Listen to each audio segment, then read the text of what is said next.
Bom dia, meninos. Espero que todos tenham descansado, né? Que vocês tiveram um mês de recesso, então um mês de férias, quer dizer, porque recesso é por tempo. Então eu espero que todos estejam descansados para a gente começar o nosso ano letivo de 2021.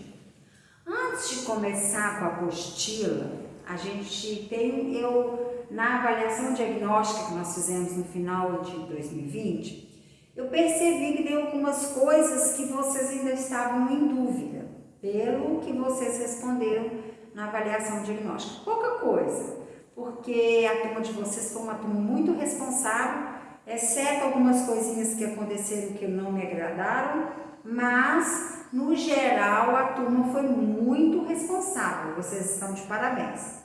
Então, quando a gente voltar presencial, vai ter a revisão sobre esse assunto que eu achei que ficou falho. E se vocês acharem que tem mais alguma coisa que vocês gostariam que eu fizesse uma revisão rápida, é só vocês anotarem que para quando a gente voltar, a gente fazer uma revisão rápida sobre esse assunto para não ficar defasagem. Antes da gente começar a nossa apostila, eu quero avisar dar umas informações que aconteceu ano passado que esse ano não vão ser aceitas. Primeiro, as atividades. Primeiro vamos com a videoaula.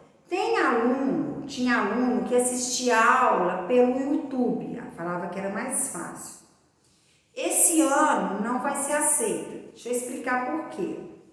Vocês têm que assistir a aula na plataforma QMágico, que essa participação de vocês, além de ser a chamada, saber a presença de vocês, porque quando vocês assistem a videoaula, vocês estão presentes na sala de aula. E o ponto de conceito é dado a partir dessa participação na aula. A participação na aula representa o quê? Você assistir a videoaula.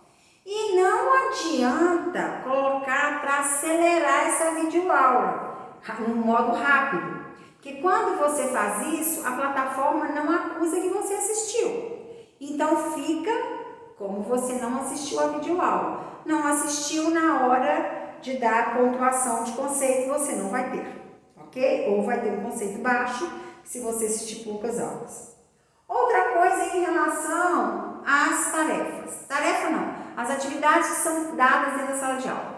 Vocês têm até as 17 horas do dia para enviar essas atividades. O ano passado, como era uma novidade, essas aulas em AD, nós acabamos que depois a gente abria a sessão novamente, deixava a sessão aberta, vocês mandavam a hora que vocês queriam. Tinha aluno que nem mandava, né? Mas esse ano a sessão vai fechar às 17 horas e nós não vamos abrir mais a sessão. Então, se você não enviar a sua atividade até às 17 horas, acabou. Não adianta mandar mensagem pedindo para abrir a sessão, que perdeu o horário, que foi enviar e não depois concluído, não foi. Não adianta, você vai ficar com ponto negativo. E eu não sei se vocês prestaram atenção, que o envio das atividades é a maior pontuação do bimestre em aula em AD. Então, fiquem atentos nisso, para não deixar passar do horário. Sendo que as nossas aulas é de 25, no máximo 30 minutos, quando extrapola, porque é um conteúdo maior. E as atividades dá para serem enviadas nesses 50 minutos de aula. Porque se eu dou 30 minutos de aula, você tem 20 para fazer as atividades, enviar 20 minutos, você consegue fazer as atividades e enviar as atividades nos 50 minutos de aula. Quando você faz isso, o que você ganha? Você ganha à tarde. À tarde você está livre, você pode fazer outras coisas para você descansar a sua cabeça. Então prestem atenção nisso, para depois não ficar mandando mensagem pedindo para abrir sessão, porque não vou abrir sessão novamente para envio de tarefa. Ok? Sobre as tarefas, teve vários alunos nessa sala que mandavam tarefa em branco. Tarefa em branco é 0. Não acha vocês que a gente vai só olhar lá se enviou, não. A gente abre. E tem aluno que não estava mandando nada. Colocava lá nada concluído e chegava pra gente nada. Tarefa vazia é 0. É considerado ponto negativo. Então é como se você não tivesse feito. A tarefa que tiver tudo ok, vai estar escrito lá, ok. A tarefa que tiver alguma coisa errada, vai ter uma observação. Então, eu aconselho vocês todo dia olhar a tarefa do dia anterior, para você não cair no mesmo erro. Outra coisa, tem aluno que pedia tarefa para o colega e o colega passava a foto e ele enviava a foto do colega. Não tinha nem a noção de ver o que o colega fez, tentar tirar dúvida para fazer as atividades. Pegava a foto do colega com a letra do colega e julgava. Vai perder ponto. O colega que mandou a foto e o colega que enviou a foto do outro colega para mim. Por exemplo, eu pedi a foto para a Júlia me mandou, eu peguei a foto que a Júlia me mandou e mandei. Então, o professor vai dar ponto que é negativo para a Júlia e para mim. Nós duas vamos ficar com ponto negativo. Então, fica atento. Um aluno te pediu alguma coisa, explica para ele. Não mande a sua atividade pronta para ele. Por quê? Você está errando 2 vezes. Primeiro, que você não está ajudando. Você está colocando o seu amigo malandro. E segundo, você está tirando ele da sua concorrência, porque você está aprendendo e não está deixando ele aprender. Ele está ficando irresponsável e não está aprendendo. E com isso, os dois vão perder os pontos. Ok? Outra coisa, não envia tarefa só com resposta.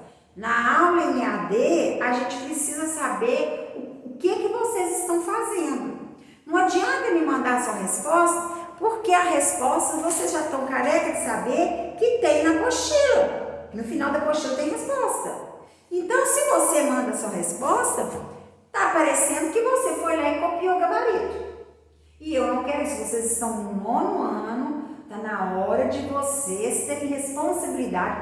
Tem certos alunos aí, muito pouco, que não tem responsabilidade nenhuma.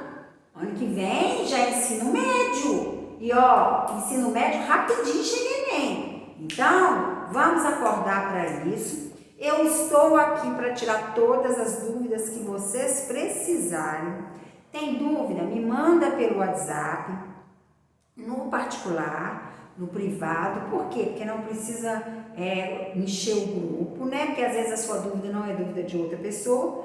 Você me manda que eu vou tentar tirar sua dúvida. Se não conseguir, eu vou gravar um videozinho pequeno com informação, mandando para você, mostrando o ponto mais importante e tal, ok? Mas não me manda assim, não entendi nada da sua aula. Se você falar que não entendeu nada, vou mandar assistir a videoaula novamente, para isso.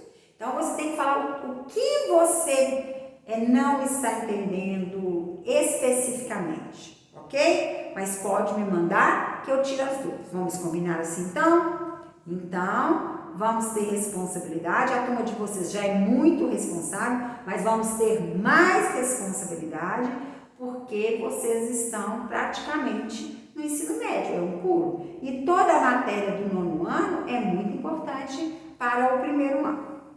Então, nós vamos começar na nossa apostila com o capítulo 1, que é números reais, potenciação e radiciação. Até o século IV a.C., Pitágoras e seus seguidores reconheciam como números apenas os números naturais e a razão entre eles. Os pitagóricos acreditavam que 2 segmentos de reta sempre seriam comensuráveis, ou seja, era possível encontrar um segmento unitário que coubesse um número exato de vezes em cada um deles. Uma observação feita por um dos discípulos de Pitágoras abalou os alicerces da matemática no período. O lado e a diagonal de um quadrado são segmentos de retas incomensuráveis. Essa observação mostrou que os números naturais mais as frações eram insuficientes para medir todos os segmentos de reta.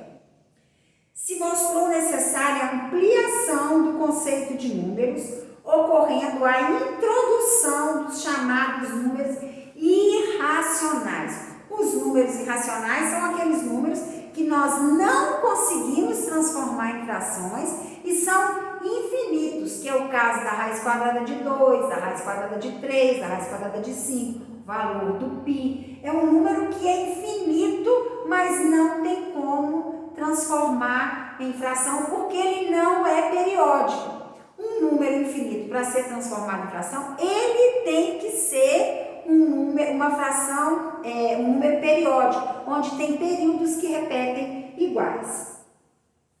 Nesse capítulo, aprofundaremos o nosso estudo sobre os números irracionais, principalmente as raízes não exatas, os quais compõem os números com os números racionais, que é o conjunto Q, e o conjunto dos números reais, que é o conjunto R.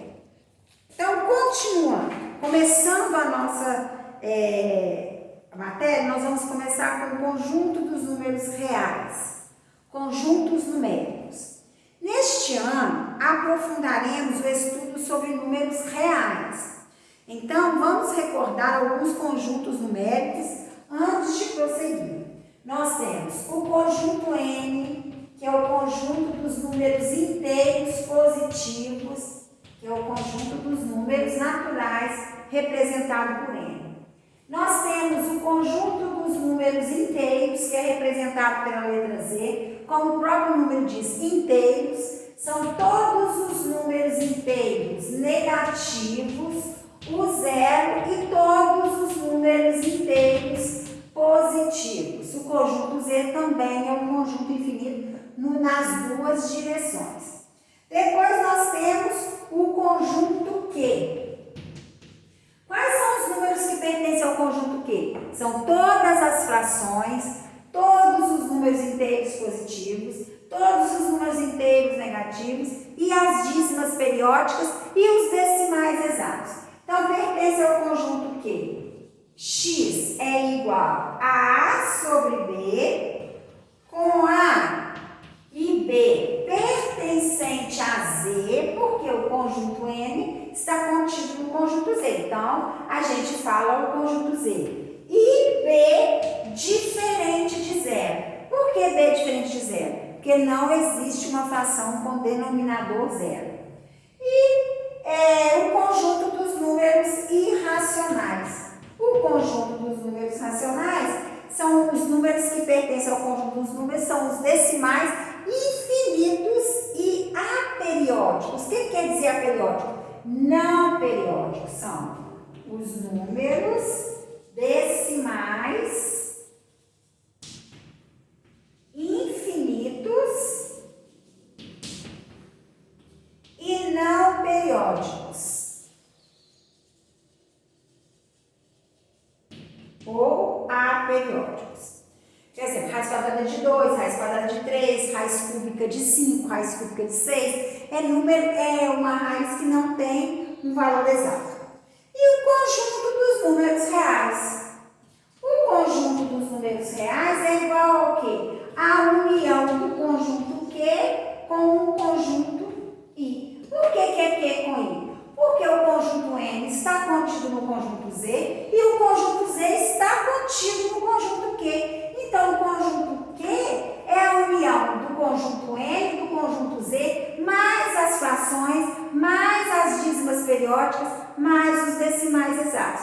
Então, para formar o conjunto R, nós unimos o conjunto Q, que é a união desses três conjuntos, mais o conjunto I, que é um conjunto independente. Ele fica assim, ó, conjunto N, depois vem o conjunto Z, depois vem o conjunto Q, o conjunto I é separado, porque nenhum número que pertence ao conjunto Q, ao conjunto Z e ao conjunto N pertence ao conjunto I. E os números que pertencem ao conjunto I também não pertencem a esse. Mas, juntando todos eles, nós formamos o maior conjunto, que é o conjunto R, esse conjunto, o maior conjunto, aqui que você estudar até o 9º ano, tá? Então, nós temos o maior conjunto, que é o conjunto R, que nós vamos estudar esse ano aprofundado. Reta numérica real. Podemos associar cada ponto da reta real a um número real, de modo que cada número esteja associado a um único ponto da reta. Por isso dizemos que o conjunto dos números reais e os pontos da reta estão em correspondência biunívoca. O que quer dizer isso? A cada ponto da reta representa apenas um número. Em cada pontinho da reta nós temos o correspondente de um número só. Nós não podemos falar que numa reta o 2 e o 3 está no mesmo ponto. Não é. Então a reta ela é biunívoca. Por quê? Por exemplo, aqui, ó, vamos supor que aqui é 0. O 0 está aqui. Se o 0 está aqui, o 1 não pode estar aqui. Então, o 0 representa apenas um ponto na reta. Está até aqui, ó, no amarelinho. Correspondência biunívoca, relação que associa cada elemento a um conjunto com um único elemento de outro conjunto e vice-versa. Alguns pontos e seus respectivos valores estão representados na reta numérica. Dizemos que a reta numérica real é densa, ou seja, não possui buraco. Se a gente for olhar, se a gente colocar uma lupa numa reta, por exemplo, aqui é 1. Se eu contar de 1 em 1. Aqui, ó, na metade é meio. Na metade de 0 com meio, ó, tem números. Aqui tem, ó, então, são infinitos. Entre 0 e 1 tem infinitos números. Tem, ó, 0,1, 0,001, 0,0001. 0,000001. Então, por isso que a reta é uma reta infinita. Quanto mais você aumenta, aqui é 0, aqui é 1, você consegue associar valores. Cada pedacinho aqui tem um número nessa reta. Então, se você falar que aqui é 0,1, entre o 0 e o 0,1 tem um centésimo, um milésimo, um décimo de milésimo, um centésimo de... Então, tem infinitos números. Então, a reta é uma reta infinita. Então, tem todo pontinho da reta tem um número que representa aquele ponto. Então, nós temos aqui, ó, números reais, opostos ou simétricos. O que são números opostos ou simétricos? São números que estão um de um lado e o outro do outro da reta. Um antes do 0 e depois do 0. Se eu tenho aqui, ó, a reta 0, 1, 2, 3, 4, aqui é menos 1, menos 2, menos 3, menos 4, etc. Que a reta é infinita. Então, o valor, qual é o simétrico de 1? Menos 1. Que os dois estão à mesma distância do 0, só que um à direita e um à esquerda. Qual que é o oposto ou simétrico de menos 4? É o 4, porque os dois estão à mesma distância do 0, um à esquerda e o outro à direita. Isso também não é novidade para vocês. Módulo ou valor absoluto? Módulo ou valor absoluto é o valor do número. Valor do número exato. Por exemplo, e ele é representado por isso, ó. Módulo ele é um número entre barras. Qual que é o módulo de menos 1? É 1. Por que é 1? Porque para você sair do 0 e vir até o menos 1, você anda 1 centímetro ou 1 milímetro, dependendo da escala da reta. Então, a distância entre o 0 e menos 1 e o 0 e 1 é a mesma. Então, módulo de menos 1 e módulo de mais 1 é uma unidade. Módulo de menos 4 é 4. Módulo ou valor absoluto, valor absoluto, valor do número, ele de 0 até menos 4 tem 4 unidades. Eu caminhei 4 unidades ou 4 tracinhos, então eu tenho 4. Módulo ou valor absoluto, é o valor do número, sem um sinal, ok? E por último, nós temos comparação comparação entre números naturais, entre números reais. Como que a gente compara o número? Qual é maior, qual é menor? Então, por exemplo, se você vai comparar um número inteiro com um número fracionário, por exemplo, se você for comparar um número inteiro com um número fracionário com sinais diferentes, eu sei que todo número negativo é menor que qualquer número positivo, que está à esquerda do zero. Então, aqui de cara, não precisava fazer nada. Eu sei que o menos 3 é menor que meio, ok? Mas se fosse os dois o mesmo sinal, então o que eu faço? Aqui também de cara eu já sei que menos 3 é menor que meio, porque o meio está mais próximo do zero. Entre os números negativos, o menor, o número é aquele que está mais distante de zero. Então, o menos 3 está aqui, o meio está aqui, então menos 3 é menor que meio. Mas se você não quiser visualizar assim, encontre frações equivalentes com o mesmo denominador. Um número, quando não tem denominador, o denominador é 1. Não tem como chegar em 2. Eu vou achar uma fração equivalente, 1 vezes 2 é 2. Então, tem que multiplicar o 3 por 2 também. Dá menos 6. E menos meio. Então, ó, denominadores iguais é como se você cancelasse o denominador. Então, o menos 1 é maior ou menor que o menos 6? Ele é maior, porque ele está mais próximo do zero. Então, o menos 3 é menor que menos meio. Quando a gente vai comparar frações, a gente sempre compara a primeira fração em relação à segunda fração. Ok, gente? Então, eu vou deixar para vocês umas atividades sobre essa, até comparação de números reais. Porque quando a gente vai comparar a raiz, eu vou deixar para a próxima aula, que é um assunto mais complexo, então para a gente trabalhar bem detalhado, tá? Então aqui, ó, eu vou deixar para vocês as atividades.